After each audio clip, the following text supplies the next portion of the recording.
Shit fucking hard, bro.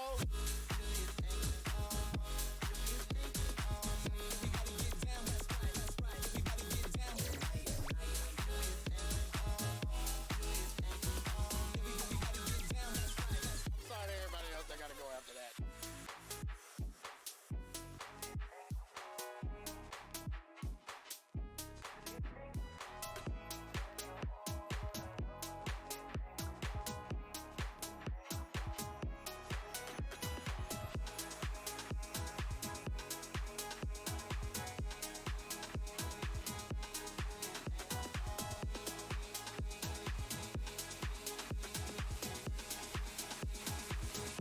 Do you think about me?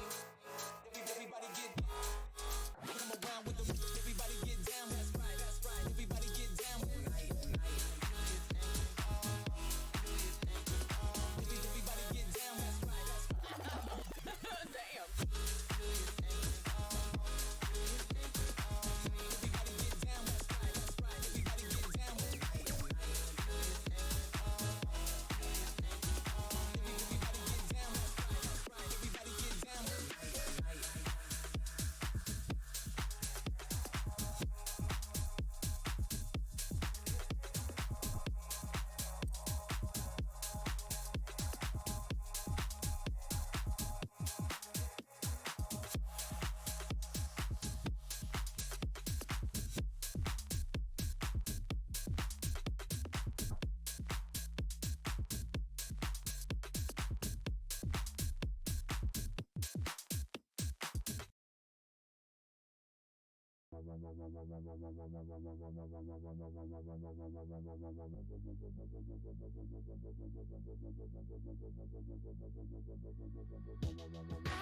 that you're better now,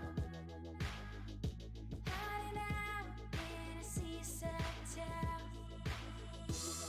Always knew what I wanted reflected back to me. A life like mine kept me wondering if you are coming back. And I miss you in the winter with the windows down, a dazzling fire and a tarnished crown. Are you coming back? Holding on to you is like holding on to smoke. You're drifting through my fingers every time I think I'm getting close and I go. You know it all. How you're wrapped around my mind. You let me fall. You're live. Good evening and welcome to Vivid League Week 1. We have a game between No Expectations versus WASD Club. I am your caster Velocity, joined by my co-caster Dan. How are we doing tonight, Dan? I'm good. Excited to start off Vivid League Season 4. This is the first game for... I believe it's the first game we've had streamed. We've had, I think, one more game streamed before this, but this is the first game for these two teams at least. So a chance to really set a first impression and hopefully a long-lasting one. You want to set kind of a precedent for the rest of the teams in the tournament. I think smashing your first game is definitely one hell of a way to do that. Yeah, 100%. Like you said, they need to... It's first game for both teams, so great first impressions should be what they need to try and make in these games. Moving on to the map plans quickly, as all of you have seen, we see a Oregon and Border being played as the two maps tonight.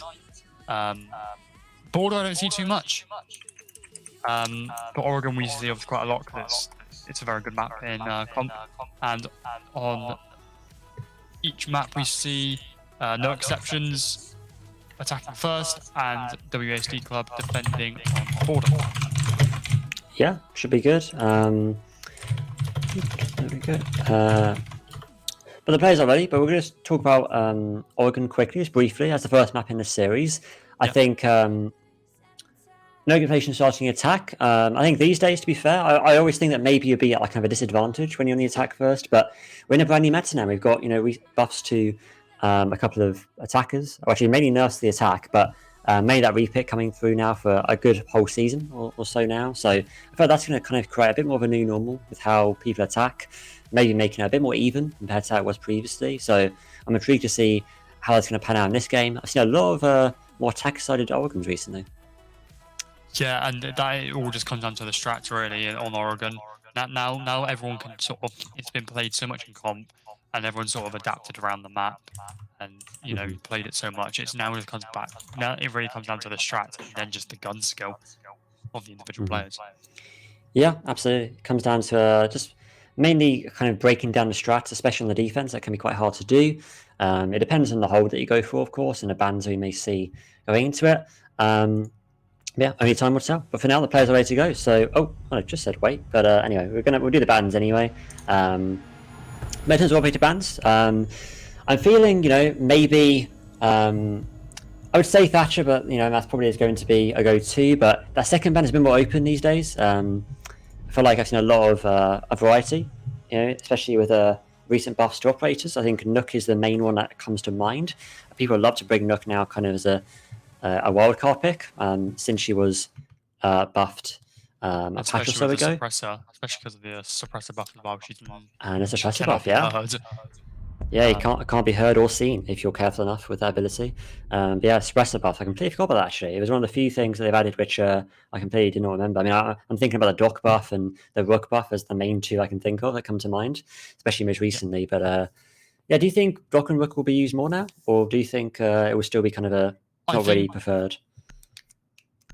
For the next, I'd say maybe 2 seasons, possibly not. I think it's going to be more of a random, that now and again. But then I think people are going to catch on maybe in the 3rd season, and then that's when it'll be more of a, in every game, nearly in every comp match, they'll be used, or every other match. But nonetheless, we see Thatcher and Jackal, the 2 default bans on basically any map, and a Cage coming in there from no exceptions, which is, well, they're all pretty standard bans, really. Yeah, no surprises there at all. Expecting the Mirror to be the final ban here. I was hoping maybe for a bit more of a wild ban. I feel like Nook could be a go-to for some teams on the attack on Oregon. A sneaky pushy bunker, up the back stairs, perhaps. There's a variety of things you could do. But yeah, maybe it's going to be the go-to as you'd expect. But it does keep Dock and Rook open, of course, if they want to go for that. I mean, I don't think a lot of teams will still be kind of pushed away from those two, because especially with the lack of utility they really provide. Thunderbird has got a C4, arguably a better gun, and is a lot more kind of movable. I believe that she's a 2-speed and Dock's only 1-speed. So, yeah, not ideal for a lot of teams, especially with how much you have to kind of move around now on the map. And we see something not unusual, I wouldn't say, but something that's a bit more not common. We see a Tachanka instead of a smoke on the top floor, which is not unheard of. Right. But for top floor, a bit more. You can kind of understand if we were in a basement or a kitchen site, but we're kids' door, so a bit more of an unusual one for myself, really. It certainly is, but it does have a lot of benefits, especially if they're trying to stop a big window push. I mean, you can just fibre off the entirety of bunks, and that's basically impossible to push. Even on attic, there's a lot of areas which it could be really useful for, pretty much anywhere. Love the ability that No Exception are using on the repicks there, 4 repicks coming through, and one of them is a Nook. And we're going to see Kaz throwing out an outside camera. Aren't they buffed? I just realized, aren't outside cameras nerfed now with Valkyrie? I swear you can't throw them anymore. No, you can't throw them outside. Yeah, no, I don't know how she's... You can, but only for a couple of seconds, and then... Right. Then they get disabled, destroyed, or disabled. Yeah, I mean, I think you tried to go for a quick peek there using that information, but arguably I think it's worth saving that information and saving that camera for something more useful, perhaps for information on the site or below even. And below the site even more handy on kids, especially with the resurgence of big window white stairs pushes these days, but looks like it's going to be perhaps something of that nature coming through here from the attack. They're going to take Garage straight away, and they're already taking full control of Garage. I believe there is someone on the classroom window. Oh no, that's actually Freezer stairs, but they're still quite nearby, so it's going to be a first floor take here. Yeah, well, we see Ash trying to open up some windows, open up some floors, open up maybe a hatch, or getting ready for Ace to go in and open up a hatch. We see Valkyrie now by the Nook. Not too sure where or how, but either way, taken out. Valkyrie out of the picture. Nook did take a decent amount of damage, or Kaz, sorry, we should really be aware of their names.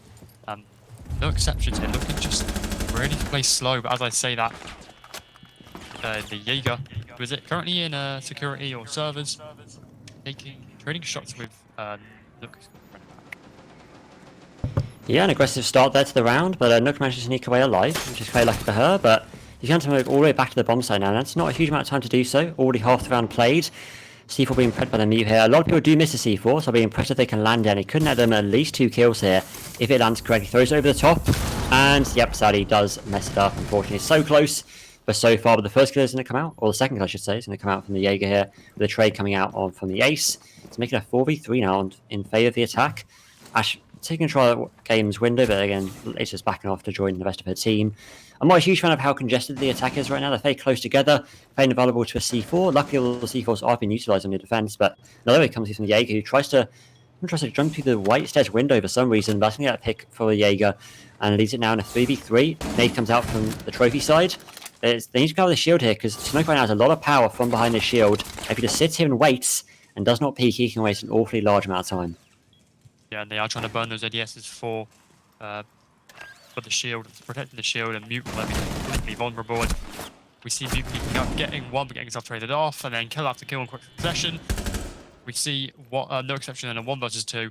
Still very winnable if he can take a solo gunfight instead of swinging and taking 2-on-1. But he does get himself taken out. Yeah, no surprise there. I mean, he's in a tough spot, especially with the positions that the defence were playing in. I did quite enjoy the positions they were in. I think that they were well hidden, and they were they were kind of in a position which was well hidden, rather than being too open and too exposed. And it meant that the sledge has to go all the way around there to take out that Rooney, or go through the wall itself. That would have made too much noise, and she would have swung and lost anyway. So it was well played by the defense and a good start to the round. Still very close though. I think it took a bit too long to take control of below, even though there was barely anyone playing now apart from a Jaeger in security. Maybe if that had been a bit faster, it could have been a bit easier to take control there. But it's a good start, and now they go back down to the basement. Still plenty of rounds to go though for the attack to get. I think these days it's kind of unexcusable to not get 2 rounds, especially with how much freedom we now have with that repick. We're going to see a now double hardbridge lineup coming out from the attack. Probably to go for maybe a bunker push and maybe that meeting cache, which I feel like is quite a necessity if you want to take control of that area. And we see a smoke in play now, no longer a Tachanka, and we also see Wanmai coming in at that point. So 3 new operators, or 3 new, 3 new operators there. We got there in the end. On the defender side, so let's see what each player can bring to the table on these operators. We are going to see Alibi is roaming quite heavily, top floor when they're on a basement. Yeah, very far from sight here, but you can potentially waste a lot of time if the attack do go for some sort of top floor take, which some teams do go for, especially if they're going for kind of a freezer main push, which I think is what the attack are going for here. By taking control of top floor, you guarantee there's no flanks at all that could come out. So a lot of teams just don't bother with the top floor clear, especially on this kind of push. Looks like the attack are drawing out the top floor this time around. I think they might be a bit too late because the Alibi's already rotated off onto the very top of tier 3. A bit too far away, I think, at this stage. She's been supported by that Jaeger, but it's not really where the attack are going to go for. They're going to go mostly for freezer stairs and main stairs, but I don't know if she's not aware here. Could bump into this Alibi, but I believe she's been spotted out. I saw a yellow ping just in the top corner there, so she might be able to watch as the Yana goes through.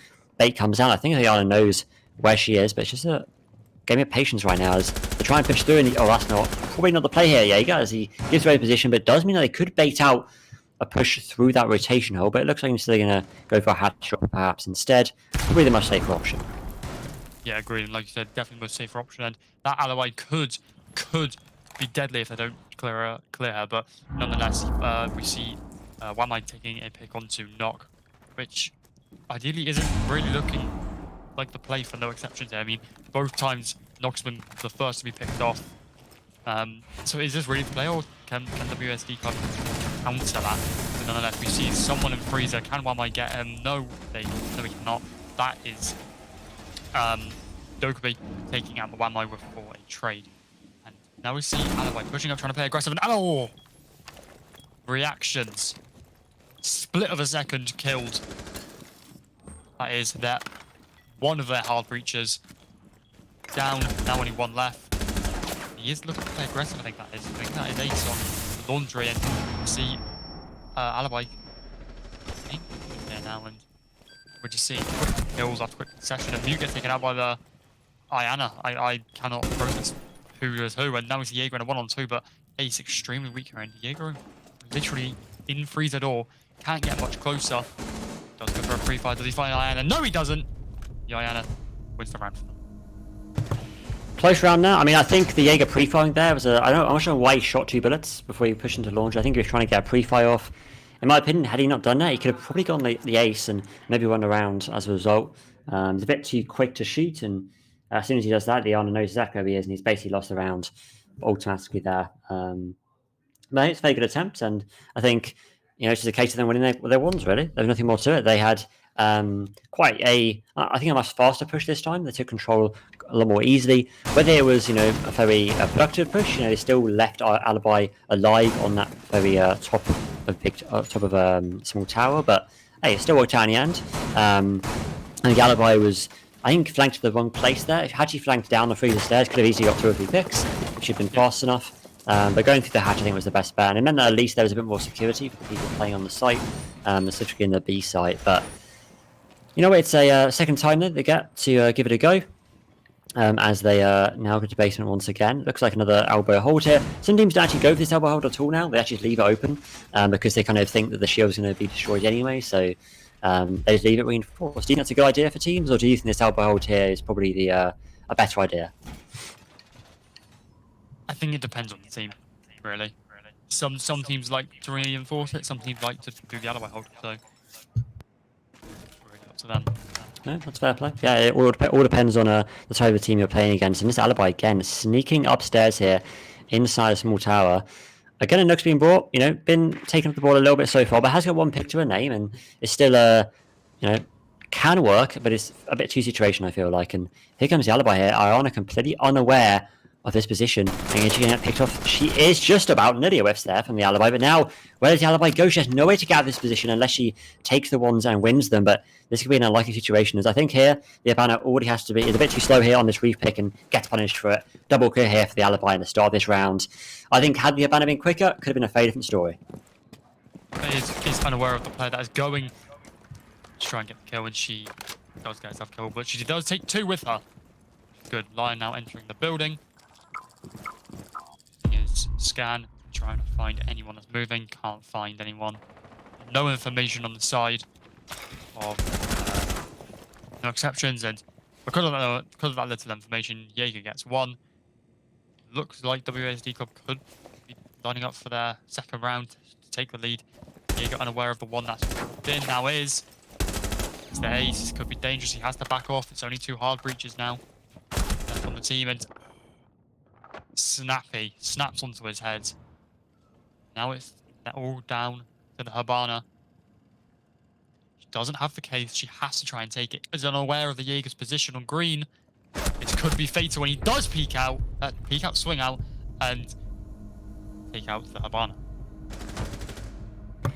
Very quick round. I'll be honest, that round was only about nearly 2 minutes long, and in fact, I think it was pretty much over within the first minute there. I think there was a lack of drone work on that top of small tower. You have to drone out that top floor, otherwise you just can get caught off guard like that. It doesn't happen very often that someone plays at the top of small tower, but you have to check it. You have to make sure that you take out any pesky owners, including that Alibi, who's been always in very sneaky positions. It's a great way to play, though, especially in this current meta where everything's very, very predictable.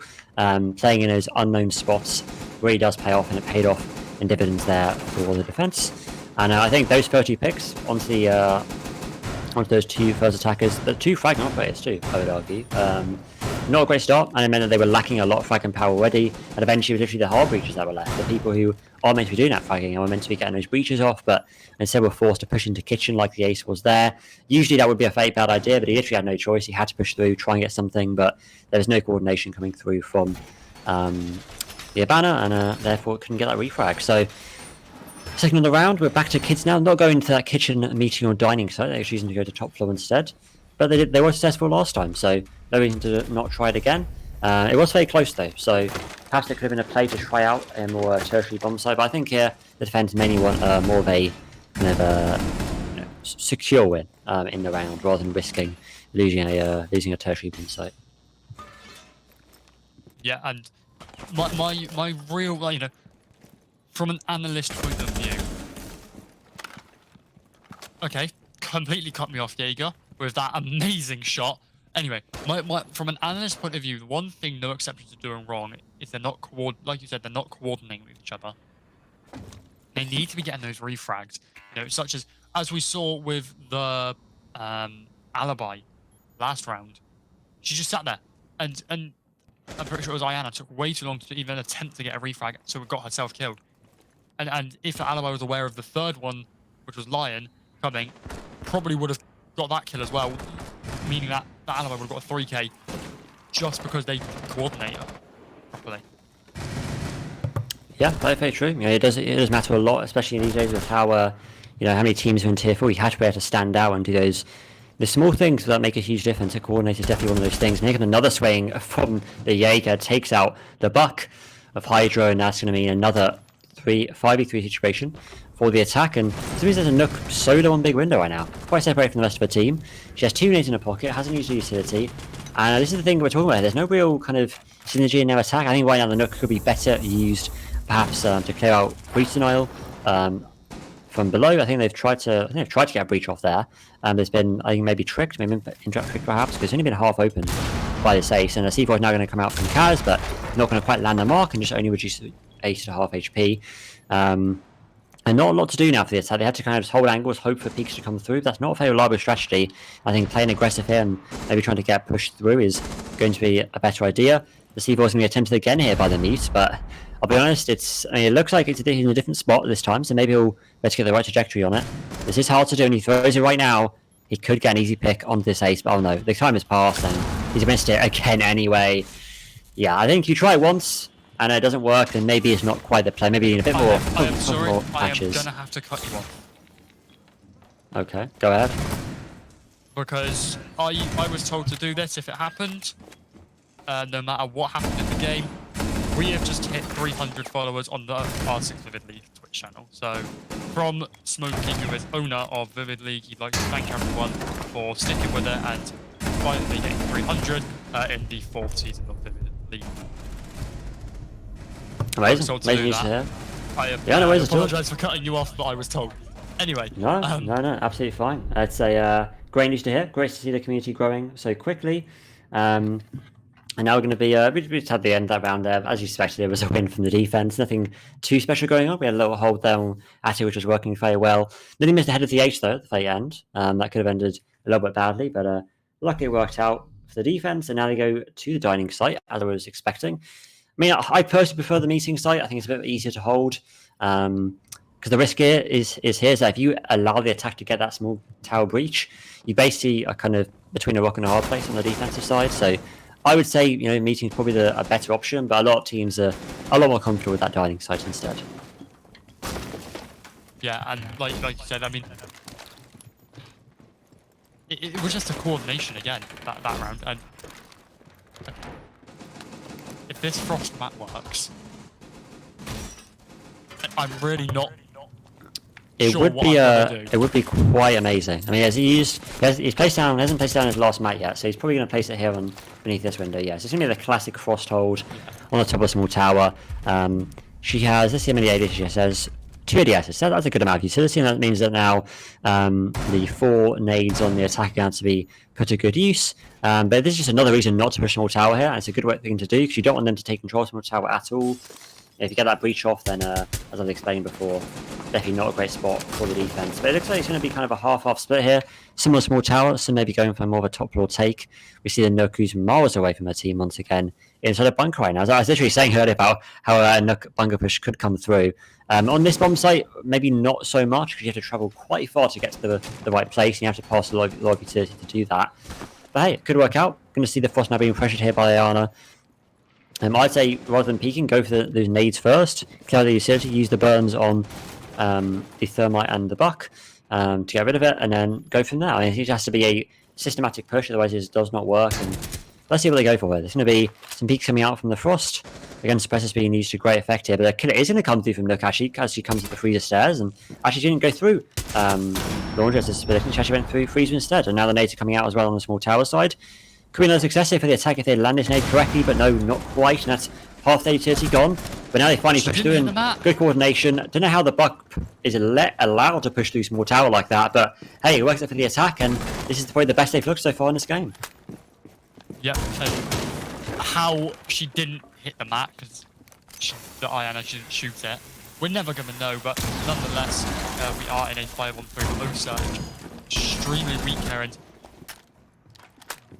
whatever Mute was doing, Mute doing Mute things, but now we see Osa, who is at the bottom floor of small tower, playing behind her shield, and Knock is just in Actic, just completely uncontested, nobody knows, and Malusi is going to try and get a pick. He finds one onto the Osa, moves off into showers. Aware. Yeah. Good start. Wrapping up. 3, sorry. Another one that's going to be more showers. Finds the Buck. No, doesn't know that they're planting in. This game has gone completely the opposite direction I thought that we all thought it was going to go. And it looks like the defenders are going to take the win.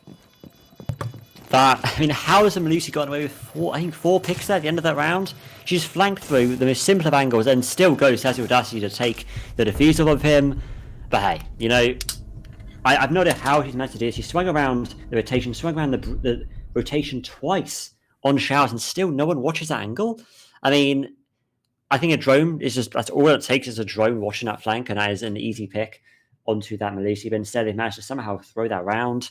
And it's now 4-1 in their favour. They can get another round here and have a 4-2 split, and that's what they're going to pretty much need here to have any chance of standing in this game.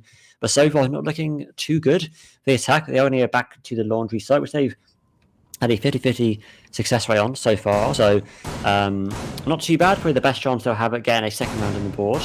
But they are going to go for a single hard breach lineup rather than two. So maybe they're looking to go for a more maybe a vertical take rather than going for breaches and hatches. Or perhaps they go for the E-box hatch or something, or the freezer hatch, but then perhaps go for that freezer main push again. So I imagine if they needed two, then maybe we're going for I don't know. I mean, freezer main usually requires 2 hard breaches to get maybe freezer and then like the E-box hatch or something. But it could work with one hard breach or 2. Perhaps someone has that hard breach gadget on the attacking side too. But it's definitely not going to be an impossible lineup to lose with. But we are going to see Kaz roaming again here, which is going to be a little more of an issue. And he's going to be standing inside of tier 3 once again. This time, hopefully, with a few more picks. Yeah. Basically said everything that I was going to say. So instead of me basically projecting what you're going to say, let's what has happened to Malusi here? I think she's stuck in a rotation. There we go. Are we? Oh, okay. I think maybe. She's lagging a little bit. I think maybe just a tad. It's a bit a shame if she's lagging of everyone too, because he's currently going 5. Actually, I was getting her mixed up with a Giftig on their side. But she's doing well. She's still doing a lot of time wasting and a very good player. So it'd be a shame to lose her. And I hope she's going to stay in. I think she's just a bit stuck. I don't know if she. Yeah, she definitely is lagging. Oh my god, that is not going well for her right now. And it's fucking open up the wall and get an easy pick. Oh no. That is most unfortunate, but it happens. Happens to the best of us. I won't lie. She probably didn't even know she's dead yet. If the Malusi yeah, probably doesn't. He's probably just like probably still in the Matrix. Could be in a rotate. Who knows? Could be anywhere right now. But yeah. You know, I have no idea. Kaz, I'm as knowledgeable as you are. I have no idea what just happened there. But it's going to be an early pick. You know what it was. You know what it was. Ubisoft saw what she did last round with 4K. I was like, no, get her out, menace. Yeah, so, no, I completely agree. Cut her internet. Anyway, with Malusi quite firmly out of the picture here, let's see how this round goes.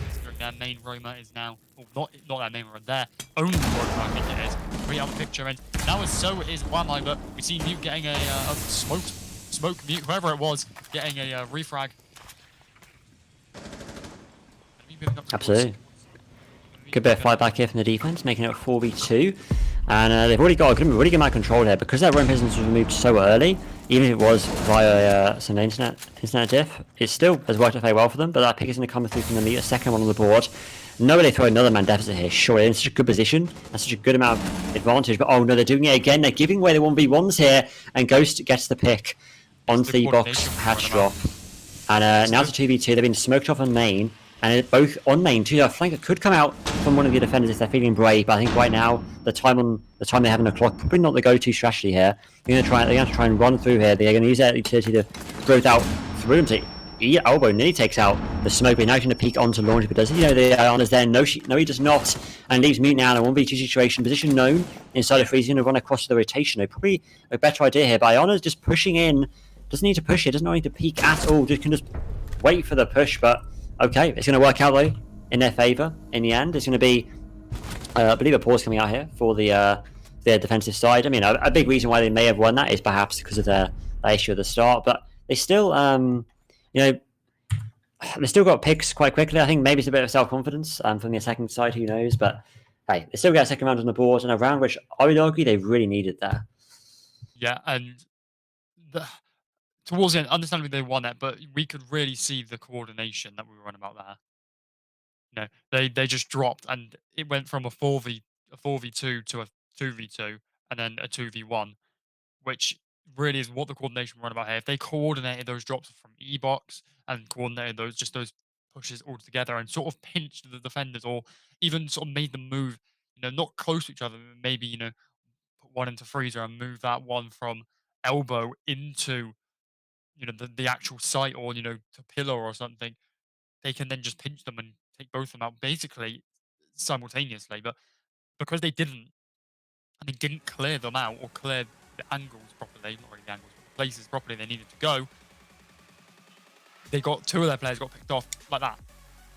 And there's nothing they could do about it.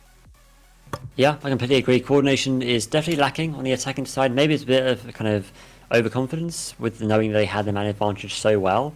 But trust me, 4v2s can be lost incredibly quickly, even 5v2s, 5v1s. So that's, to a certain point if you're a bit too confident. So they have to be really careful with how quickly you push, especially because they had enough time to join everything out. They had like a good minute there, I think, at the time where the kills would start coming out. They had a good kind of minute to join everything out, check where they're positioned, and could just coordinate some pinches. But instead they dropped one by one and try to make something work as a result. That's not going to work against a team like WASD Club, who are now going to go into the attack and probably show that aggression once again when they go into the attack. We must be surprised if we see a couple of spawn peaks come out, perhaps. Already seeing a line come out. A pick I'm seeing quite often now in Oregon, and just in general. I think it's definitely it's been heavily nerfed. In the last couple of seasons, or last few seasons anyway. To see. But there's definitely some use to him, but he's very situational now, which is a bit more of an issue compared to previously, where you could really exploit him and he could be super helpful. But but still a powerful asset. And now actually they're going to actually go over to the KB now instead. So going to be still a powerful choice. And could do a lot of damage, especially with that Jackal being banned. So no meat on the defensive side either. So definitely potentially a good choice there for the attack. But maybe you could have bought some more utility. Maybe another pair of nades could have been helpful. They have bought that Maverick as that kind of to do that with, and it makes me suspect they're probably going to go Fnatic push as well. Perfectly said. But nonetheless, we go into the first round of the role swap. We see no expectation on defense and WASD Club, which overall could be interesting. We saw how aggressive WASD Club were on the attack, on the defense, sorry, which potentially could maybe even be a downfall in the attack, or they could do the complete opposite and be really passive. This could go either way. Absolutely, definitely could. I think more and more aggressive defenses are coming out now from tier 4 teams. Now it's kind of a spray and pray kind of meta, where a lot of teams just kind of pre-fire, especially roamers. They like to pre-fire everything and give away their position in the process. We've seen how that could have backfired previously in this game. So I would definitely advise against it. But a lot of teams kind of just, a lot of individual players, I should say, kind of have this addiction to doing it anyway. So yeah, might not end amazingly. We're going to see some nades coming out from Dipstick here to remove any denial on the wall. We have Valkyrie's roaming on the laundry stairs, but she's not going to be able to get an angle onto that Ion anytime soon. She's already ran away towards the white van. But as I suspected, there's going to be this attic push coming out from Kaz here. Going to do that magic trick with the nomads to push on that side. So, I mean, a lot of teams don't particularly enjoy doing this kind of push these days. There's a lot of places you can be flanked from. You have to have a flank drain on green, and you have to be aware of any pressure from the meeting. But right now it seems to be going smoothly here. There's no pressure from the meeting side, but there is pressure in the side of kitchen and main lobby. So it could be a bit more of a danger if the attackers don't drone those areas out. But luckily, Anna's going to be droning out garage, so I'm sure she'll probably end up. Well, she's scared off the Valkyrie already, and maybe she'll spot the Jaeger too. Yeah, see Jaeger in kitchen now, and he is moving towards security. He is getting a phone call, as we heard from Dokkaebi. Could be giving away his position, but no one looks to be around him. He's trying to push into Massa. See the main breach being open. See someone in attic, I'm not sure who it is, but completely looking the other way. And Ace is already trying to enter. It looks like it's more of an aggressive attack. And it's working. Fabric's in attic, he gets 2. Can he get a third? Flashes into Kidstorm. Does he get through? Does he find one? No, not quite yet. He does get himself taken out by the alibi. The alibi, however, moving now into attic. Looking to try and get one back, but getting a phone call once again from the Dokkaebi. He does take some damage, but gets more damage onto the Nomads. Looking to try and finish her off, but can't find. Nomad now looking into the main door. Jaeger finds one. That's now the Dokkaebi out of the equation. Alibi finishing it off. Ace now extremely weak. Needs to try and get the plant down, but he can't. He's being held by the looks of it. Ace does get himself taken out, but a refrag comes in. Iana from the main breach into attic. Now it's a 2-on-1. WASD Gaming. It's all gone sideways, really. And WASD Gaming take the first round. Solid round there from the attack. They took control of attic very aggressively. I think that push from attic does work well if you do play it aggressively, like the Maverick did there. Of Kaz, he's been playing aggressively his entire game, really. And it's working very well in his favour. Got the 2 very important picks.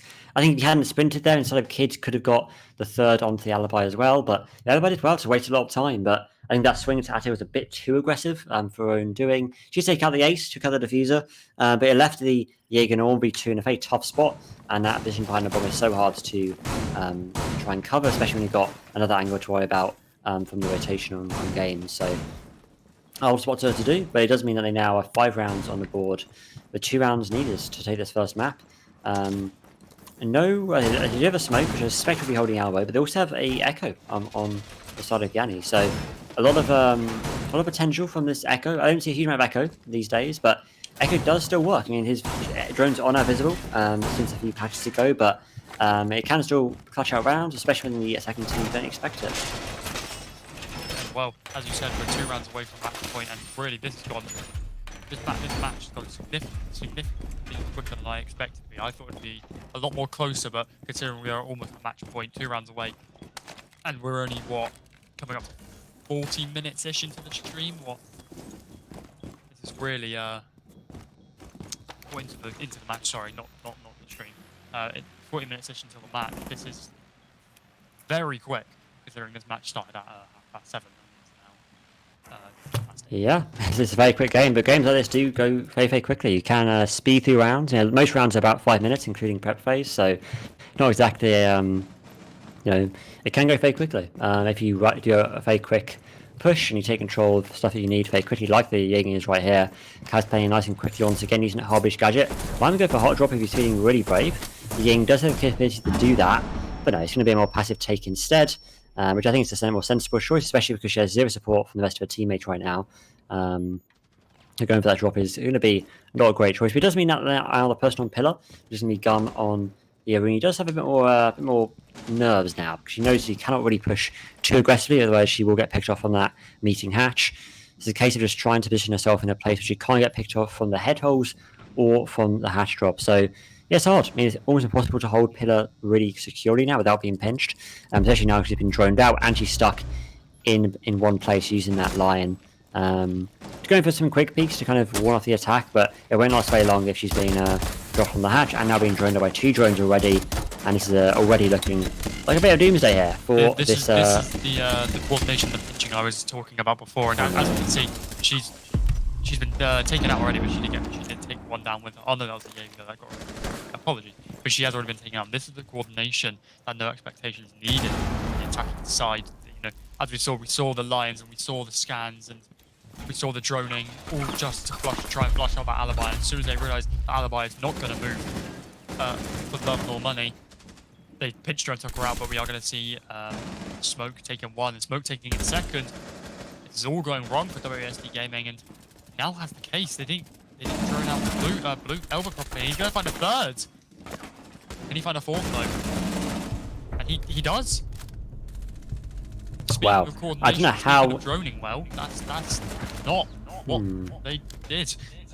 Yeah, I'm not sure how the Smoke's gone away with that, especially the fact they had control of bunker quite securely, but he's still able to swing around there and get 4 picks in that one round. It's basically exactly what happened with the Melusi on the other half. So I mean, I'm surprised it's able to happen, but it doesn't necessarily mean it's all over. There's still 2 more rounds between these 2 teams, and there's definitely an impact on morale, especially a basic mistake like that where you just take one person getting a refrag, holding an angle to stop that from happening. It's very common that someone will play aggressively on elbow too, so I'm not sure why they've gone for that kind of that style of kind of attack and then not watched quite a basic angle. But hey, it's one round, and it could be an important round because it's the it's one that can get them into a comeback here. And on the defense in Oregon, that's definitely one good place to start a comeback. I like this setup again to bring the Echo once again for this top floor hold. Could do a lot of damage if you sneak like a Echo drone underneath the tables here, or even it could be anywhere on this side really. It's a very good side to hide drone holes in, and that's definitely not going to work so well. That means the Owen 7 are only now it's going to be left on about 30 HP there from that shotgun of Wheat. So not ideal, but at least it's not one of the roamers that are damaged. It's going to be one of the anchors. This double roam here is going to stop off any kind of dining push. It looks like they said they're going to go for the same attic push they did last round, and it was successful. I'm surprised there's not really more counters to this. They've still got the Echo bringing those jammers, but that jammer can quite easily be shot if they push and take control of attic. But often that looks like the same style of push from the attack. Yeah, and I mean, if they do the exact same push they did before, they should end up winning this. The only thing that from their last push they did wrong was they didn't clear out that alibi properly, and obviously the Maverick swung a bit too aggressively for my liking, which inevitably got himself picked off by that alibi. But if there was a double swing, or if they droned it, they could have killed that alibi and had less death or bodies on their team. But by all accounts, it looks like they're going for the exact same push. So, with no doubt, WSD Gaming should win this. That's No Expectations. Done something to magically know how to counter this. They've only faced it once. So, I'm really expect WSD Gaming to take this round and resolve the back point, but we never know who much coming out from Maverick and the try I'm sure it doesn't work though. Not a second time, sure. I mean, the Arena's already watching the angle. Not an amazing game herself, but she still should be able to predict when Kaz is going to peak here. But if he's going to swing, I think he's going to have to hop down into pit itself. I'm not sure he'll be able to do it any other way, especially if he wants to get the second person just behind this Aruni. They do line up quite nicely, so he could get a quick double kill if he's feeling like flicking. He's just waiting right now, waiting for the right time to do it. And he sees the mute, takes him out, looking for the second on the Aruni, but now she's had to be capacity, try and find the angle, but oh no, don't swing around too much because the quick beat's coming out. And I need to know the attack is coming out from below. And Ayana, again, really good to get that pick off the roam. They droned out Kidstorm, so they know where they are. And the hold, they took one out. Obviously, they are aware of the other one in there, but they haven't been able to take them out yet. But there's 2 of them, so this could lead to a double swing. But Maverick's in. Gets rid of one camp, isn't aware of the one on white. He does find one, and in sync with Ayana, and like I said, the coordination of the droning leads to left bodies, and as we can see, there's only been 1 pick, or 2 now, but oh no, sorry, there was 1. My bad. There was only 1 pick onto the attacking team. Very well played from the attacking team, I believe. I mean, they are a very strong side, quite clearly, WSD Gaming. I think so. I think they've got. It feels like, if I had to make a guess, it feels like WSD have been playing together longer as a team. It feels like they have a bit more synergy together. I think they're not too bad individual players. I think they lack the ability to synergize and communicate well enough to get refrags off each other. It feels like a lot of the kills here aren't getting refragged at all. But it's very opposite on the WSD club side, where a lot of kills are getting refragged and actually getting kills back to avenge their teammates, and that helps a huge amount in the long term. Seen a Warden brought in the showers, so could be a good place to stop any Ying. We did say Ying previously, that's probably accounted to that operator. But no Ying this time from the attack team, instead the Thinker. I'm interested to see how that Thinker now does with the basically being completely nailed to the ground. The Spear got, the LMG got a recoil buff, the Spear got a recoil buff, no nades. I'm really surprised that anyone's still even using the Thinker, I'll be honest, but I guess the Thinker boost could potentially still save a round for some teams. It's still got that res ability, so it's definitely not completely useless. Yeah, it could be not as powerful as it used to be for sure.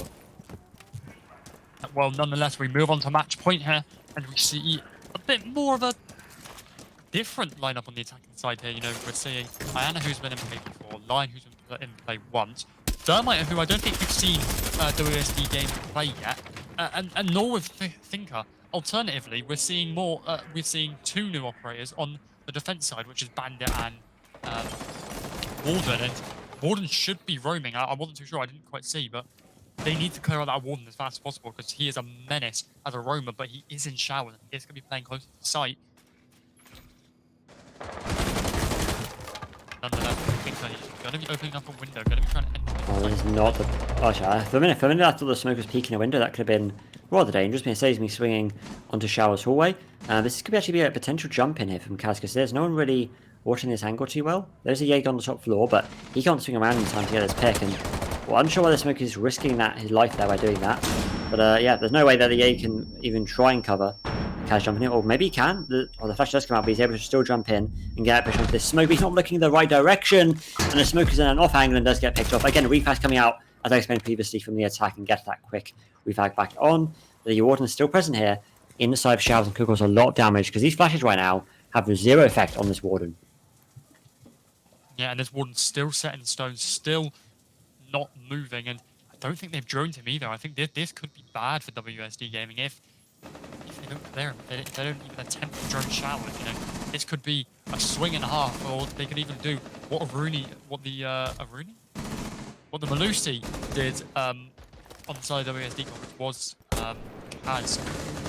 A 4v4 situation here. Both teams full health, all four players other than the Nomad, who is just under half of the looks of that. As he flashes Warden.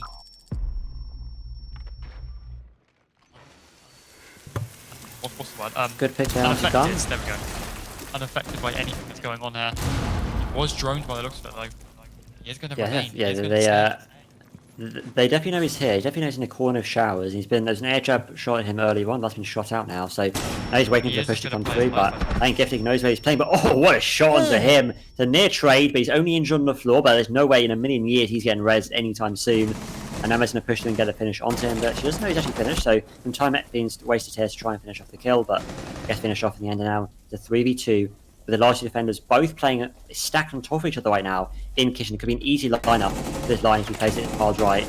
Gets a swing onto one, can't land a shot into the Jaeger, and now the Bandit's going for a flank, I think, or maybe not, he's just going to push with the Jaeger, trying out double swings onto this Lion, and let's get one pick off. That's going to be the Lion taking the board, who swung from the door. That's going to be a lot more challenge to deal with. They've got one in Showers and one playing up top. It's going to be a Thermite making a vertical angle, but second pick for the Bandit, and now the Thermite is just a play upstairs with that trick now going on. It's going to make him a nice vertical angle. All he has to do is hold his line of sight and hope he doesn't get picked off, and it's going to be a double peek.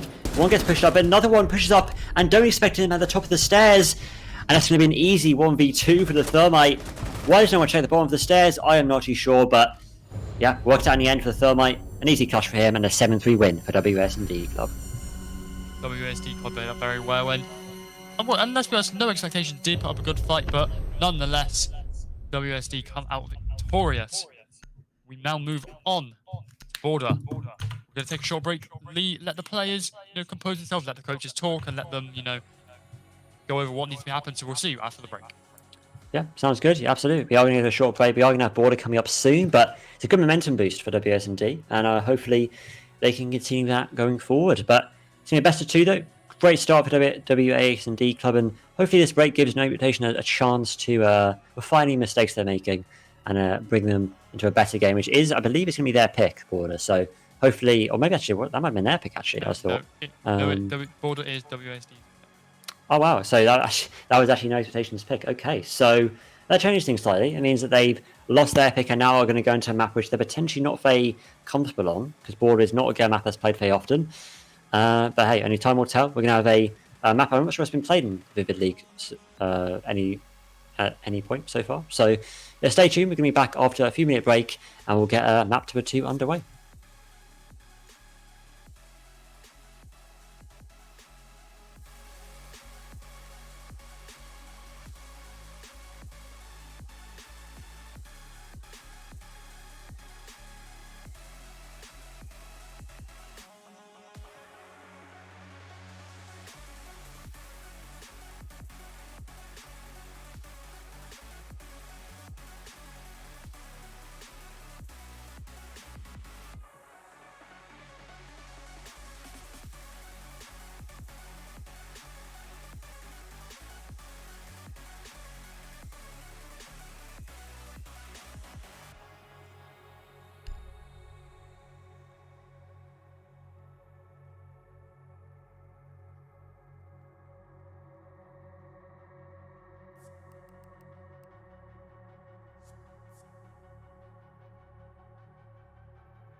One.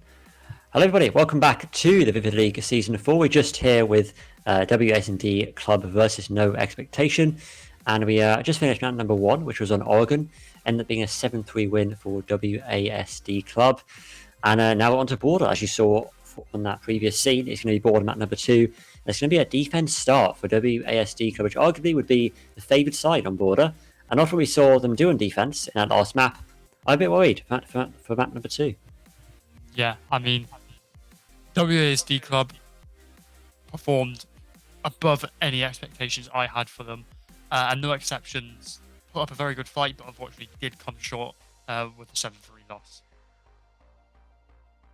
Anyway, we are on to Border, I believe now, isn't it? Yes, Border, which is WASD's map pick. And considering they slammed on Border, which is No Expectations map pick, I am extremely excited to see what No Expectations, what WASD Club can do on their own map. Yeah, so am I. I mean, especially with how new Border is into the competitive pool, there's still going to be a variety of strategies potentially coming out.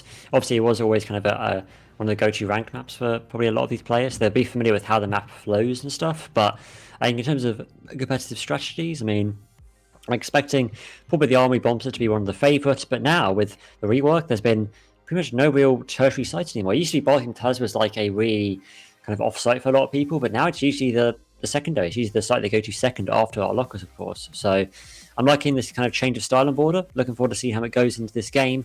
I'm expecting the Echo to come out again. We saw that on the WASD Club side last game, so I'm expecting that to be repeated again. And do you think there'll be any new picks coming out on Board in particular? Well, it really depends what sites they play, I believe. Because you know, if they're playing, I can't remember what the site's called, but it's Bathroom and I can't remember what the other one's called. Tellers? Yeah, thank you.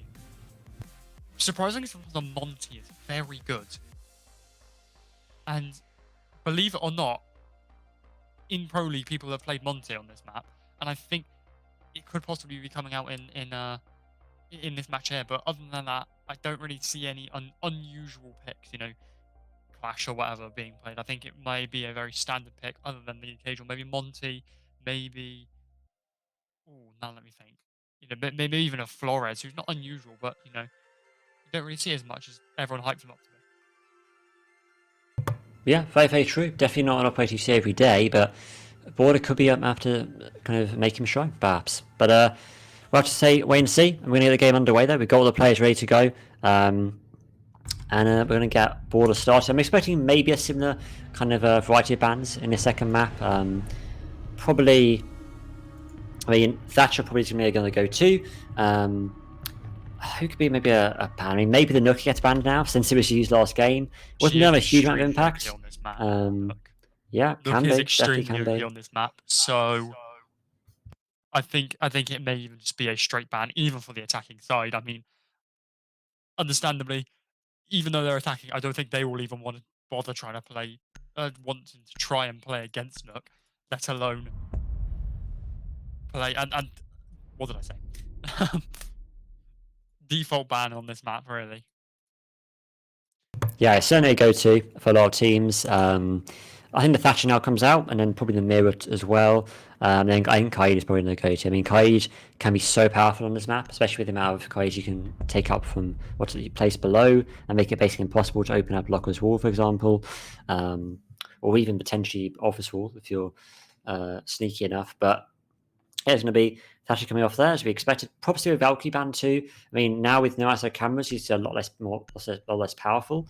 Like Kaid is going to be chosen. I suspect the Mirror is going to be that final ban as well. But the Nook does mean that it keeps the Jackal on the board this time compared to last map, which could have a huge impact, potential in roaming. We did see a lot of roaming last game, specifically from the WASD side.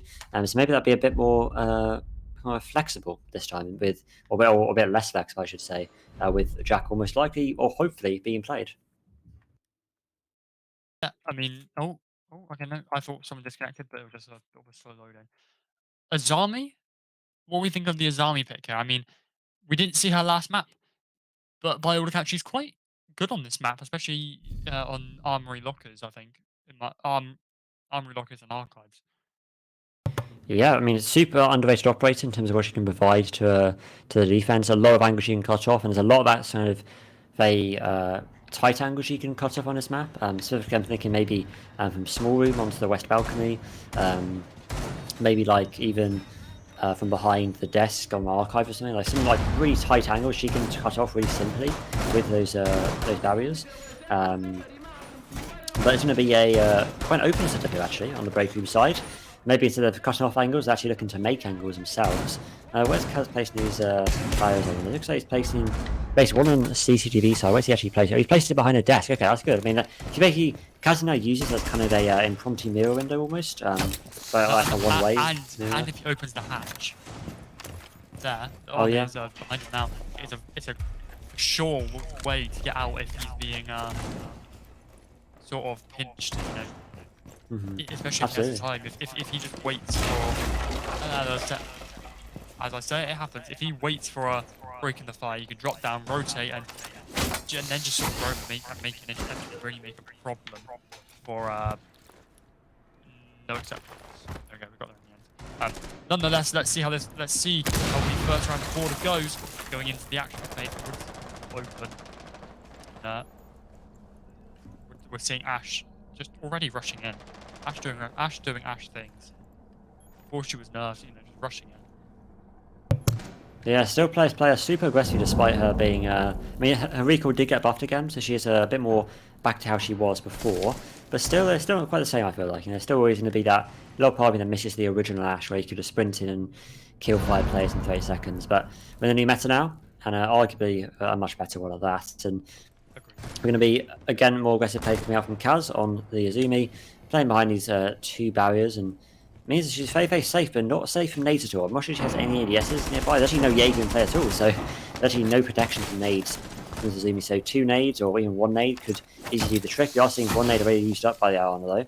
I'm not sure if that was from below. I think it might have been, but maybe not onto where the Azumi is playing. Instead, it's going to be onto the hallway, the 90 hallway. By the we also see the second grenade from Diana coming out there, so that's now no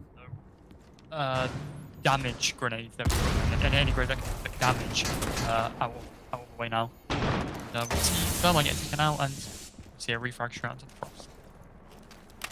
Yeah, good refrag ability there. Finally some coming out from the no expectation side, but now the solo push might not be the play here.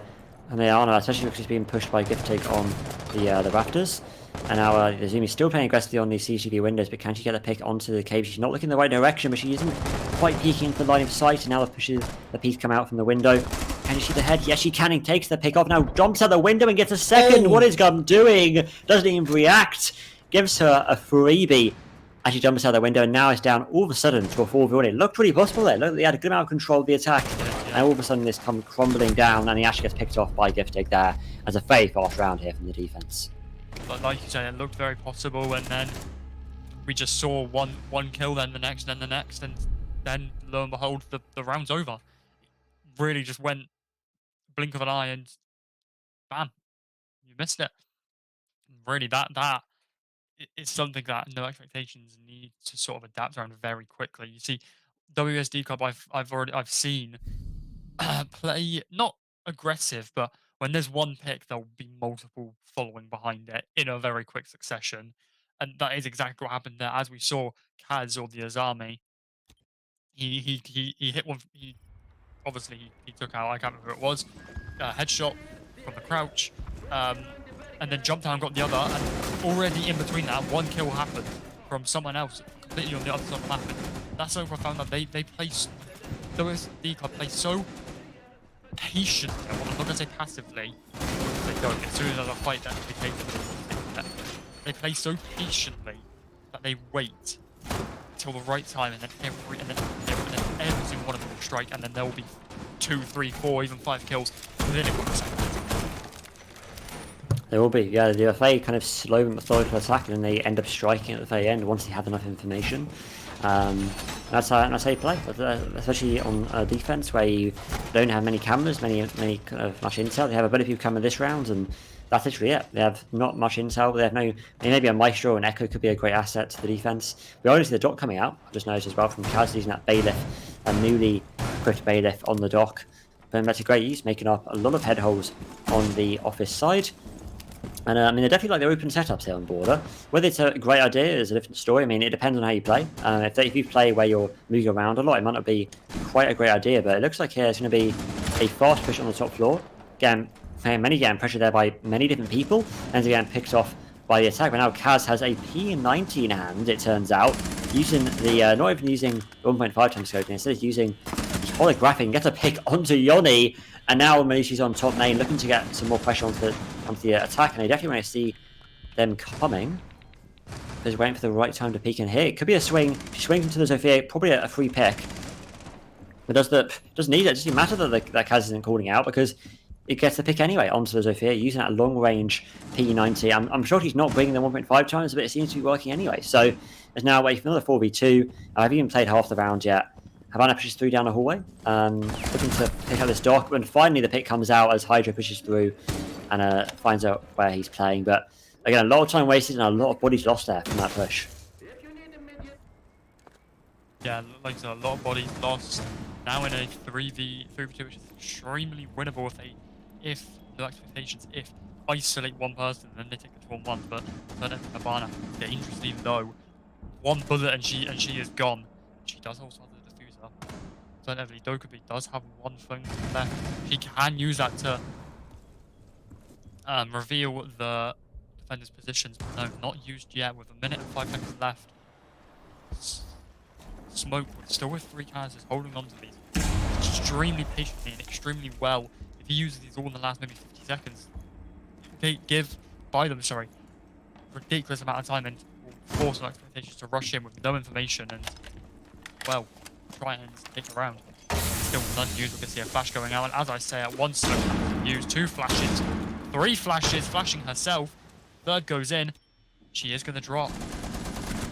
It's going to get taken up by the Chanka, and Chanka is going to get Dokubi extremely low here. It's going to be dangerously low, and WASD can't take the round. They tried to do a little bit of a hot drop there on bathroom, but the thing about that bomb stage, you cannot do that drop. It's one of the hardest drops to really get right. There is that half wall to give you some kind of layer of safety, but it doesn't always work, especially when you've got that long angle from all of him workshop there. There's an angle I've not quite seen before. There's many angles on a board, but that's not one I've seen, especially with the NMG on Tashanka. But hey, you know, one to use in ranked, I suppose, especially if you have that many head holes made in your setup. There's no reason why you can't get an easy double call there at the end of a round. Now it's a 2-0 lead, back to, or 2 ventilation we now go, I should say. A car's being brought out, no dock this time from Kaz, and he's been traded onto that cast instead. He's going to make some casts on the windows here, probably a good idea. They do have a sledge to take out these cast barricades, the attack.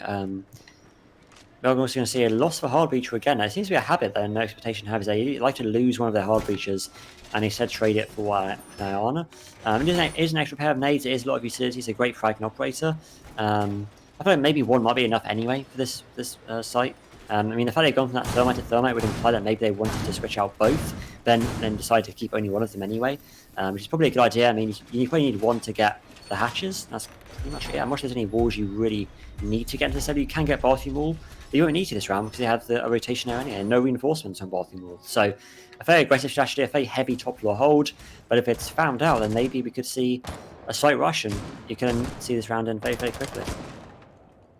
Yeah, perfectly said, and now we have to wait and see. We are going to see a Legion and a Castle play now. Slightly different, but we're not going to knock it because both operators are extremely underrated, including Legion, a very overpowered operator in my opinion. Just underrated. His gun is very good, and his ability is quite good as well. And we're not going to really talk for Castle because Castle is, in itself, I mean, his UMP is OP and he's combined with a shotgun, and as I say that, he gets 1 kill, but we see a free frag onto Lucy Sledge. Yeah, good refrag there, but now the car's getting more and more pressured here on Harful, but the breach opens, and for some reason Gun is standing right in front of his own breach. Another peek comes out finally from Yoni. That's going to be Havana now getting that shot up, and even gets a nice shot from Kaz himself. So it's still 7-2 though. That's the big carry right now in this game for the defense taking off the board. But they still have lost 2 men in the process. It's a 3v3. They've half round to go. They've lost pretty much half their team in the process. So yeah, so far so good, I would say. They need to now work to take control of the second floor, which should be fairly easy with that drop off from Rooney, giving that full control of bathroom. Yeah, teammate really could use inside of the bathroom, could throw into the like the toilets here and take out the mute. He has no support, no ADSs. Would not be easy to refrag either. But instead, it's going to be large pressure being applied here by Wheat. And he's breaching the way areas. He's breaching above the rotation, breaching above common places where niggas would play. And right now, nobody's playing in those certain spots. They're all playing quite off positions. One of them is actually into the customs itself. That's going to be the mute. Who actually is that? That's a Legion playing inside of customs. So yeah. it's a off angle. And if they go down the metal, then I don't think they'll see him coming. Yeah, and now it's 3v3. It is really gunfights and wasting time, but it's only 40 seconds left. They haven't even attempted to try and go on the site. They are playing the vertical, which is very well played from the Sledge, and now it looks like they're gonna be trying to go for that push. And Sledge gets rid of the castle, gets rid of the Aruni, and he does go for a drone with only 25 seconds left. It's not a case of droning now; it's a case of clearing and just getting in and planting. It is a 3 versus 3 with now Aruni taking a significant amount of damage. Flash is going in, and now we see Sledge in the building, but Habana still nowhere to be seen. She has the case, she has the diffuser. Now is only just getting in the building with only 5 seconds left now, and it is going to be planting. Diana now is remaining on the vertical, and we see Legion get himself taken out. Getting Sledge extremely low though. Now we see Aruni going to be trying to push, going to be trying to take on this Sledge, who isn't aware that she is there, and he is sat in that corner, and Smut and Nuke comes to back her up. Now goes up. We try and get a tight angle onto the person playing top of what can't land the shots, and the prone stage is going to get one pick, and then Hydra gets a second too. So a solid round there, but it's not the end of the world for the defense, and that is a fake tertiary bomb site, so there's no expectation, no pun intended there, to win that round. And yeah, so the first one on the board for the attack. I think that is probably one of 2 they're going to want to get on this half. There's another map where 40 splits kind of the minimum you need. Hopefully they can get at least one more, but maybe not this round, because it's back to Armory for the defense, and they were very, very successful last time. Yeah, like you said, they were successful in Armory, so may as well go back and try it again. I mean, I have really no comments on that round. I mean, both teams played well, and it was just gun skill. No expectations, obviously, came in and took it, but we see a 2-1 scoreline now in round 4. Absolutely, it's going to be... I'm going to has back on the Azam. Yeah, I think that's a good choice. I mean, yeah, I feel like the Azumi worked really well last round. Position was very, very powerful. I can't forget there's a new hatch now on this rework, where the hatch directly next to that desk. So it means that playing there is the new kind of default almost, I feel like, for a lot of teams.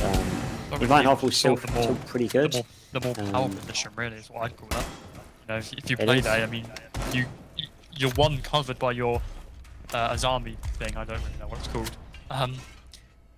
But then alternatively, if you get shot at, wait for a break in the fire, and then you can just rotate off and go back to what you were doing, and then rotate maybe back onto the site, or even rotate and flank them completely and really catch them off guard. But we see all 5 players there going just to do it. I don't even know what take that is. It's just a 5-man rush, I think. Maybe it is. And this could be honestly be a little bit dangerous, because Rooney's got a rotation hole and could just push through the hole. Does injure the 8, takes out, or nearly takes out the only hole breacher on the second side here, but has no idea he's actually injured him. But if he goes to a res, it could be quite dangerous. But the Ash is now covering, trying to get the refrag back, but nothing's happening right now, and that res is going to come through as a result. So good coverage there from the defense, and a bit of a too overly aggressive peek there from Kaz, and gets him injured as well. He's going to actually maybe drop the hash instead, and oh yeah, that's a good idea actually, because that means that Ghost can actually get that res off and allow him to rotate back to site. So good communication, good coordination from the WASD side. But they've gained a good amount of control of this balcony. It still looks like a very kind of clumped together push with only one attacker playing on the stairs. That's only to watch a flank, so it's pretty much a full 5-man take on the archive side. Both getting a good pick there. So Kaz coming out with a flank. But does he? Is he aware of the Asher? I think he's going to definitely hear her bullets. Almost certain, but does he know exactly where he's playing? I think he might hear her. He creeps in, has no idea that Kaz is just flanking on as he stares and does get picked off. And looking for a second on the balcony and does take off the board. That's Hydro. And now it's down to Gum, who I don't think he has had any kills in this game so far, so not looking amazing for him in this 1v5 situation. The 2v... So 1v5, KSAT 1 though. This is to equal the scoreline here. Taking the smoke with that DMR. Looking, it has to get 4 more though to go positive in this game and to win around for his team. It would be a miracle if he's able to get this off with 1 minute on the clock and down a Rooney gate in his way. Yes, 2 drones though and 2 AMP gadgets to clear out any utility. But right now it looks like he's just playing the clock, waiting for something else to happen and hoping they will peak, which looks like it may end up coming true. So Rooney's going to go for a bit of a quick peek on the rotation, but not playing too aggressively here. Just waiting for Gun to do something himself. Yeah, nothing's going to happen here. He's going to just simply play the clock down and give his team a chance to have a bit more of a kind of tactical timeout here and work out what the hell is going on. Yeah, and this is exactly what I was saying about WSD Club. We saw it going from an equal scoreline to now a 4v1, just like that. Nothing else really happened. It went from it just all happened at once, and now it's a 3v1. He got 1. He's just going to try and rush in, but just get kills. This is exactly what I was saying. They just get when there's 1 kill, there's many following, and there's no way he wins this, right? Yeah, there we go. I was about to say, if he wins this, that is insane. That would be quite something, yeah. But it was looking pretty glum. But yeah, you did get his kills. There you go. You got his picks. That's 3 kills now for him. I believe it might be his first of the game. I don't know if he had any kills on Oregon. When I checked, he didn't have a huge amount. So might be his first pick. Might be his first couple of kills there. But hey, you got to get them at some point. Does well to do his best and reduce some of the KDs on the defensive side. We are going to see Baltimore Towers again now. So back to the regular rotation. And hopefully a chance to get perhaps another round on the board. I think if they go for more of a maybe use more of their nades on the side of the sledge, could be a lot more damage. I mean, they've brought the line again to help a little bit with this kind of roam clear, but they did have 3 top floor heavy holds. So I think maybe going for more of a linear take might be the play. But then you have to worry about flanks as well. So if you have good flank watch and you take top floor, and you take just first floor even, then you can make a push work. But there's a lot of vertical angles as well, so you kind of are effectively forced to take top floor here and kind of break through this hold. There's going to be someone playing probably in office as well as the lockers almost certainly, and maybe behind the half wall even. We'll have to see what they go for. But right now, Kaz is on this dock again, probably has the P90 again with the holographic. He's definitely got the bailiff here, looking to cause a lot more damage and give his team the 4th round. So speaking of unusual picks that we were on about, we weren't expecting to see a dock in play, really, were we? I can't see how it was. So unusual pick, sort of achieved, maybe. Nonetheless, let's see what you can do on it in going into this action phase now. We are going to see a line in play and a buck. The attacking side we haven't seen yet, I don't think. And an Oryx, which is always good. We like to see on Oryx roam. Yeah, Oryx can do a lot of damage, especially with the amount of patches on this style of map. Can be a very good asset to a team. Basically, solo pushing through into archives here. Gives away position by pre-firing again for no real reason other than just to give away his position. He's going to push through into archives, or can't quite from the shots onto the meat there and get his health half removed as a result. C4's going to go over the top here. Very brave C4, but that's nowhere near his target. The first hit is going to come through from Sabim there.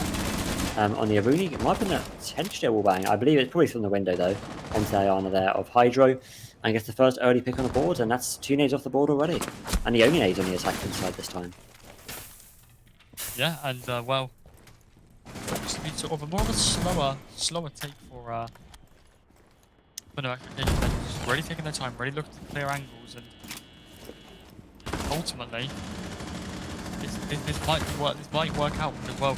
We know WSD Club is a very aggressive team, so it could just be because of no wait for them to go, wait for WSD Club to go to them.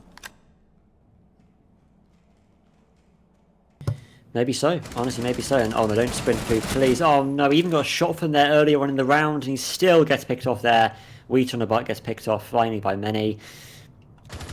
These are now nearly get wallbanged again, but they're forced to move away, and oh my god, somehow comes out of it alive and gets very With HP no because of that damage as dock. well. What? Well, it's because they got healed by the dock, I think, or maybe just Yeah. like dock, maybe he's avoided it. Who knows? But Gifty gets another pick off, makes it a 5v2 now. There's for some reason one player outside AFK. That's gonna be Yone, just vibing outside, having the time of his life. May controller disconnected outside, who knows? But it's gonna be basically a 5v1 here for Tay. Has another kill so far in this game, looking a bit rough for him right now. Going to try and use some of his utility to clear out some of the top floor. Working great here, yeah. Then he's wallbanged through a shotgun hole from many, and he's got now a close shotgun to deal with as well. Gets one shot off, he's maybe another swing here.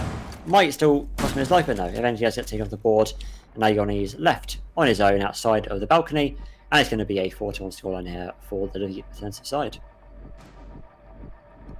Pause.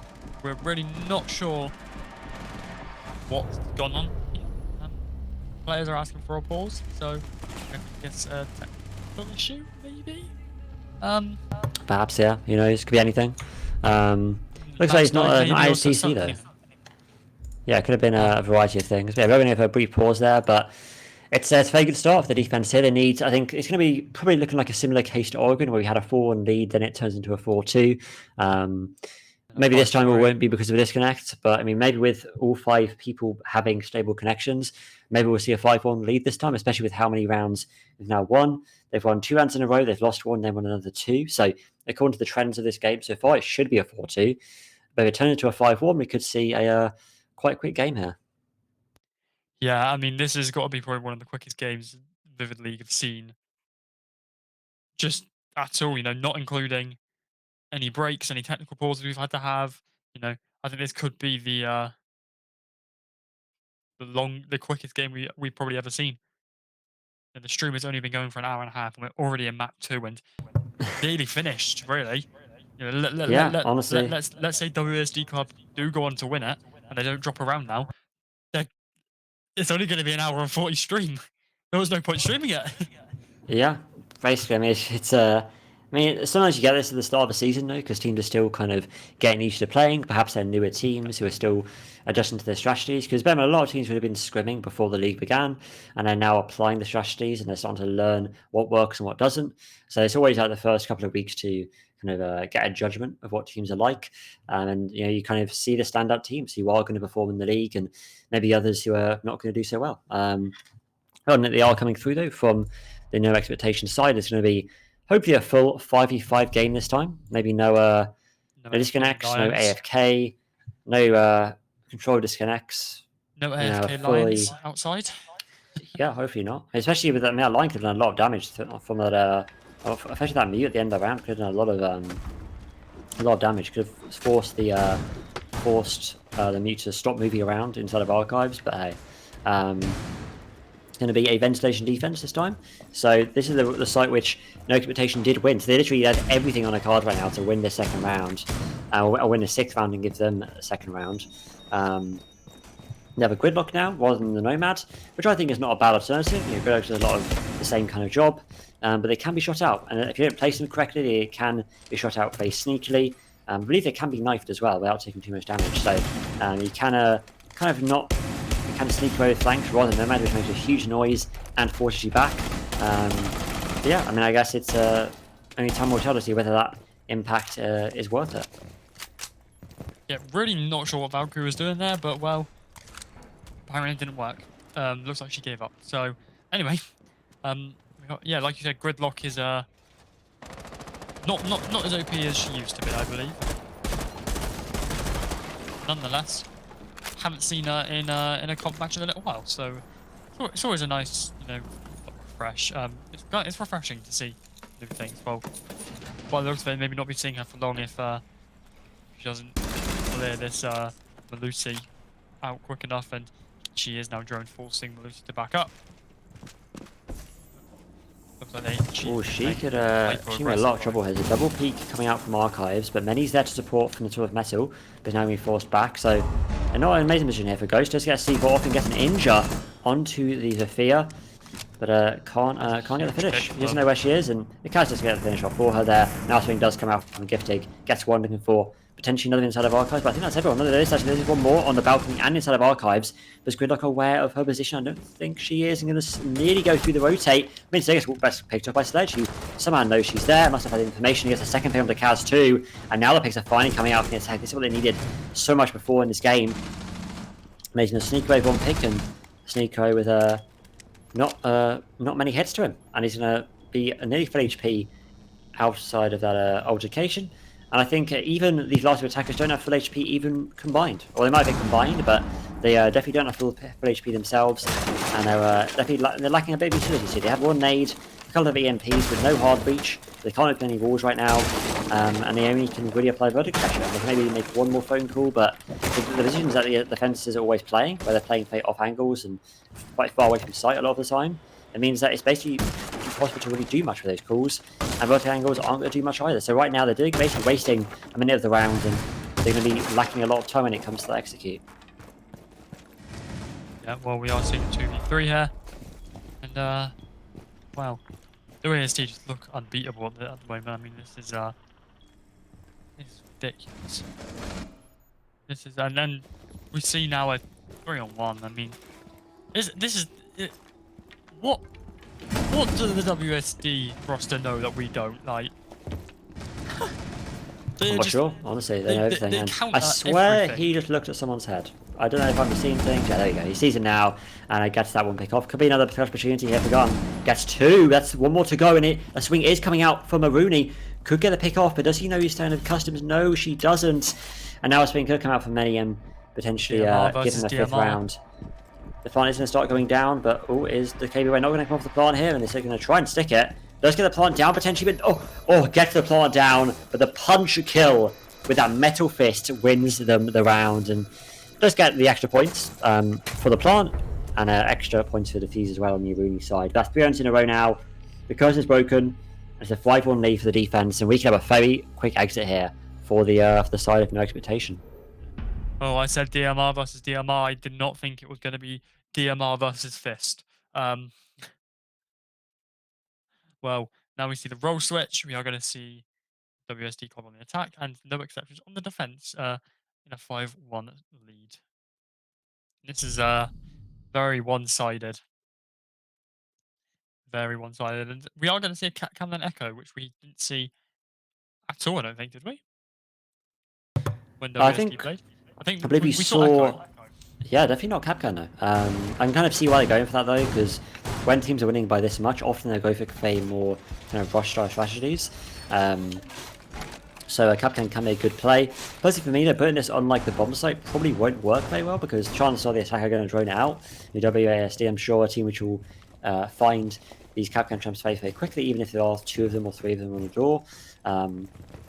So I feel like it might not have a huge impact. I would place it maybe off-site in random positions. You might see a sneaky, the cave. You might try and go through the first floor or something and try something sneaky, and that could definitely catch her off guard. I mean, on-site still works too. That means that if they go with a rush strategy, it's definitely not going to work out in their favour. We're going to have a very close shield as well from the smoke. Very, very close in fact. I mean, if you play behind that and you get fought off, you are kind of a bit screwed. So maybe a bit further back could have been a better option. But it does mean that they have a bit more flexibility to play close on that window and maybe get a pick if they go from that angle. It looks like it's going to be a full CCTV style push rather than office. Yeah, well, let's see. We're seeing a Thinker and a Lion now in play.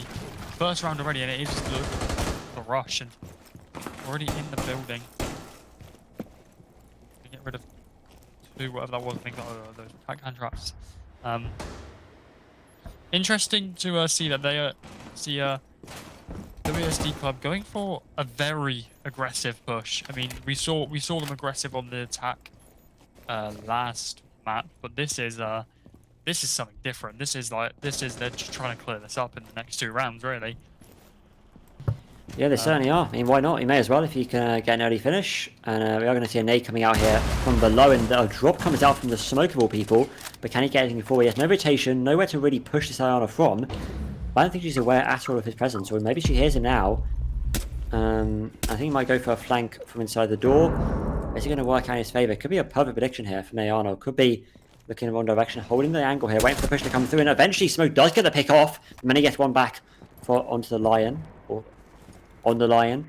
And that could be a dangerous place to drone it, because the swing could come out onto him. Instead the swing's going to come out from Echo of all people, and now the Echo's gone. And Kaz gets that kill onto him, make it now another 3v3. It looks pretty positive here. Could have been a very good round, but now they've lost that Echo, they've lost that information, and now Kaz is in the bomb site uncontested. And he's going to get some shots off the two of the defenders, but he's going to have his smoked off to get some damage of his own. But a DMR kill on the boss G from come in, and now Kaz is pushing in deep. Gets one, looking for the second to finish off the round, and does get him. And that's Kaz once again showing up big. 12-4, probably man of the match so far in this entire game, and is putting his team on match point and series point. I mean, I think this has shown WASD. WASD club can probably go on. I know this is week 1. I know it's early, but WASD club can probably go on and win the minor. From this performance, they've just absolutely played 100%, and really have just outplayed and outdone no expectation there. And I mean, I think it's proven. We saw 7-3 on Oregon, which was no expectations map, and now we're seeing what the potential to be a 7-1 border, which is obviously WSD's club, but WSD club's map. Either way, this is absolutely ridiculous. Probably it's a pretty. We're going to see. I probably will be. Yeah, I'm not going to be surprised. I mean, there's definitely a difference in skill level. It seemed like they were, potentially quite close to the start of Oregon. It was going, reasoning back and forth at the very beginning. Then it slowly just got more and more in the favour of WSD club, and it's definitely turned out to be that way in this particular game. They've now won 4 rounds in a row. If they make it a 5th, they are going to take the series and take this map. Number 2. There's one thing. Oh no, this shield! Oh come on, that shield there. That's not going to get called by an ADS. There's no ADSs anyway. There's no Jaeger. Well, there is a Jaeger, but there's no ADSs around this area as of yet. But that won't carry call by an ADS because it's attached to the wall, and that's quite a basic mistake there from the defense. And I hope that you would hope a lot of teams would know that by now, but no. That is, if the nade comes out, that shield is gone very quickly. Yeah. There's one thing I've noticed about no expectation. Not noticed, but I think it's quite stupid. And that's the nice way I can put it. They haven't used a timeout, no matter what. If I was them, I would have used a timeout at maybe 3-1 if I was the captain. Because I think 3-1 then is at that point, it's not unacceptable, but more of a, come on, what are we doing? We need to be giving a fight, and especially when it was on Oregon. When it was 3-1 lineup on Oregon, and as you said, gone 6 already got rid of the shield, but they're 5-1 on this map, and alternatively it isn't their map pick. Still, they probably should have called a timeout. Just so they can go through what's happening, what they need to do, and I think it's just quite strange to haven't called one out. Either way, we see Dokubi using one phone call, and nothing really played off of. Diana knows Jaeger's there. Jaeger gets himself taken out from that swing.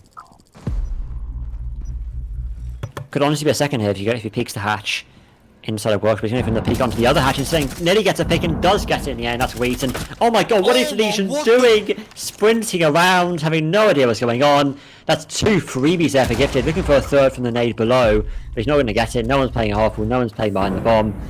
And I don't know how the Legion died there. That's going to be a frag back from Hydro. And he's still below here with nades. That's going to be the last one used up there. But the push could easily come through onto the bomb site right now. They have pretty good control. The plant is about to go down, and Hydro does get a second pick onto his name. The plant is going to be stopped as a result.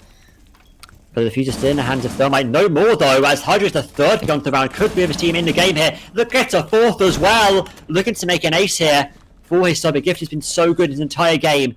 He started off this round so well, but how can he end it?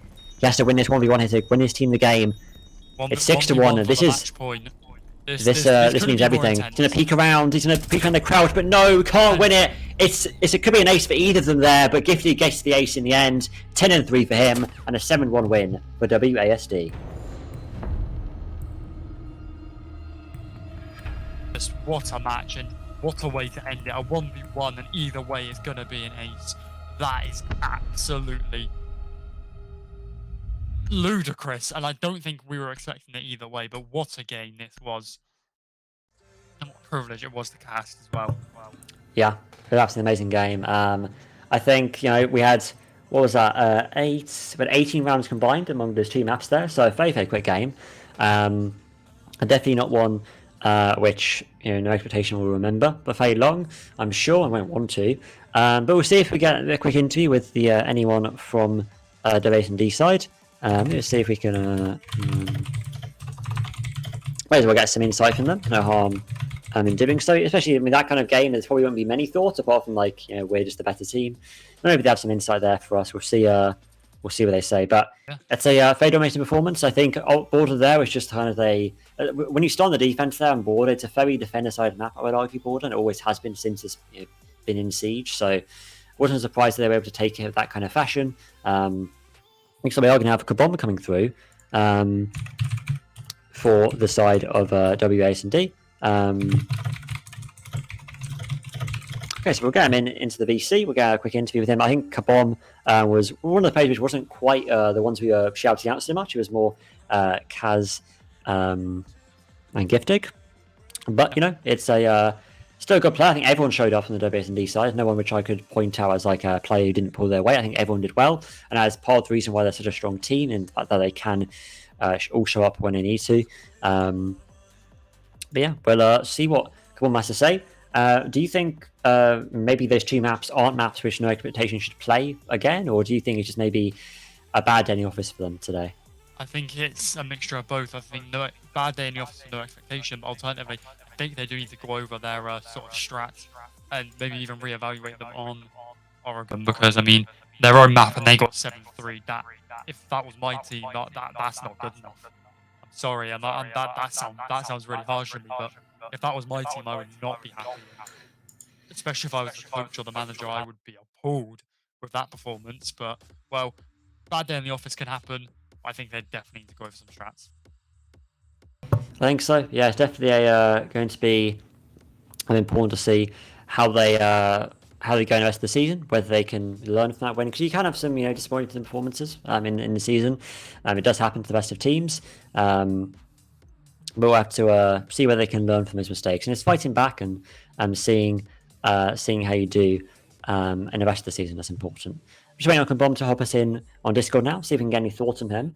But I think, it's very similar bands, and the Knock band probably made no difference in that game, I'll be honest. I think it wouldn't have had a huge impact had it been in the game or not. But you never know. We'll never know these things. I mean, you could have maybe been like some sneaky attacks that could have made a huge difference.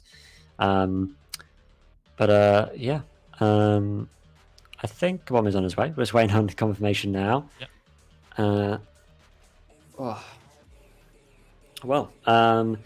I think is there like a main thing you could take away from that performance of no expectation? What do you think is the main thing they need to work on to boost their chance of having less losses in the future? From my point of view, I think they've really got to nail those sort of communication, not communication, sorry, the sort of knowing when to push, knowing how to pinch, and knowing how to flush out the players from certain areas. If we go back to Oregon when they were on the attack, we're looking, and when we're on the basement site, when it went from 4-on-2 to then a 2-on-2 because they couldn't flush those players out of Freezer and Blue, or Elbow where he was at the time, and then which leading to Habana, who was dropping then E-Box Hatch, which then allowed the smoke to kill the E-Box Hatch, and then someone tried to push into Laundry solo, which then allowed the mute to kill the one in Laundry. They didn't utilize their grenades because Iana still had one grenade left. They didn't utilize the utility they had on hand, and they didn't flush the players out. And it really just didn't end well. Ultimately, they won the round only because in the nicest way possible, in my personal belief, the only reason they won it is because the smoke whiffed on one person, which then left it to a 2-on-1. Yeah, not exactly an ideal situation, but Exactly. hopefully they can learn from situations like there's many situations that could happen in Siege, and that's just one of them. So hopefully they'll learn from that and maybe not make those mistakes in the future. But we do have Kabom with us now in the VC. Congratulations, Kabom! Welcome to the interview. GG's on the win. How do you feel after that victory? Hey, yeah, happy really. Like, I don't know how to even explain. Like,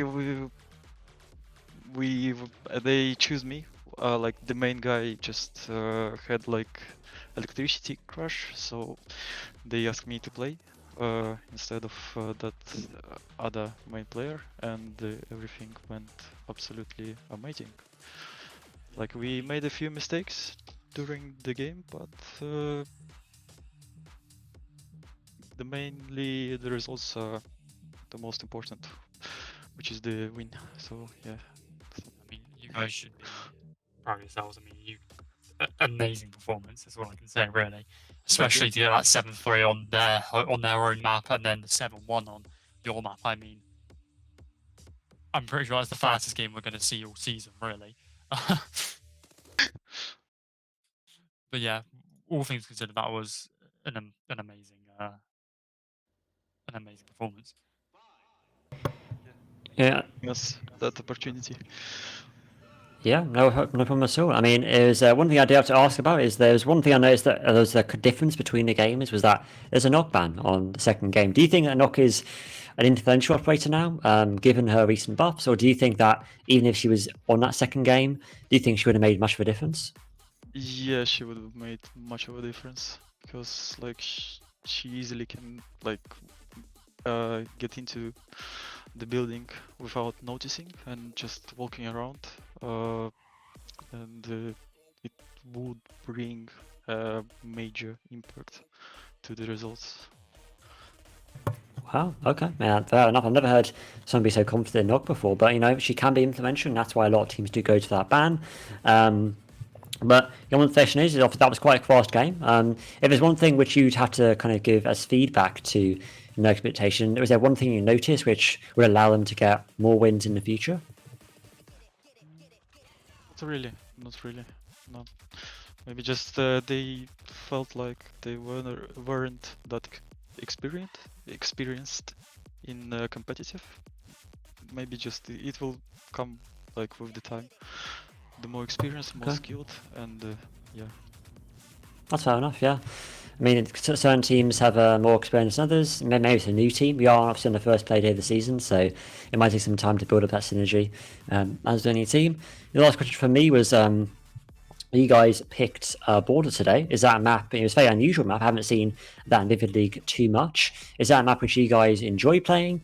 Without giving away too much, of course, is that a map you guys enjoy, or was that just kind of a pick just for an expectation today? I don't have like a straight answer for that. um, like we just felt like the border like will be like a good map. To be fair, like just we felt like we like can easily win that map, like in the conditions in which we are right now. Because I was playing on a different role, and the guy who dropped out because of the like electrical problems, he was Ensure Fraga, and they had like tactics particularly for like using this guy. And yeah, Border was like the easiest one to adjust our new squad, let's say, and easier to think about like strategically, like what to do, and find something to do for me.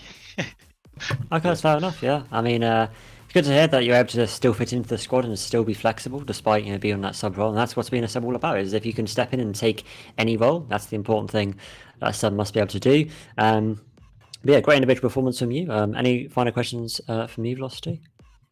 No, rather than you played amazingly, and considering you're a sub, that's even more impressive. Just yeah, very well played, very well deserved 6 points. Thank you, guys. All right, I hope you have a good rest of your evening. Enjoy the victory today, and I hope we see you here in the interview room another time soon. Thank you. You too. See ya. See ya. So that was the sub there, Kabom, for the side of WASD, and definitely a squad to watch out for. And even with the sub, I know they use a sub, I'll be honest. I thought he was an 18 player, and yet he showed up in a huge way in today's game, and so the rest of the team. And it shows that if you can synergize with subs, if they're that good with a sub, imagine what they're like with a full roster. It's going to be definitely a squad to watch out for in the minor league. And yeah, any final comments from you, Velocity? No, other than obviously a big thank you to you for casting with me, and obviously doing all the production behind the scenes. Other than that, no, nothing from me. Yeah, it's an absolute pleasure. Hopefully we get more casts this season. We did have a huge amount of casts in the previous season, but hopefully we get more this season. We got a couple more casters coming in, a couple more new teams as well. So hopefully some more storylines to go on the streams. But yeah, apart from that, it's been me and Velocity casting for you all tonight. I hope you enjoyed it as much as we did. It was a 2-0 victory for WASD tonight, and I'm sure there'll be more wins coming their way soon. But I hope you have a good morning, afternoon, wherever you are around the world, and we'll see you next time. See you next time.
You're the ghost in my nightmares.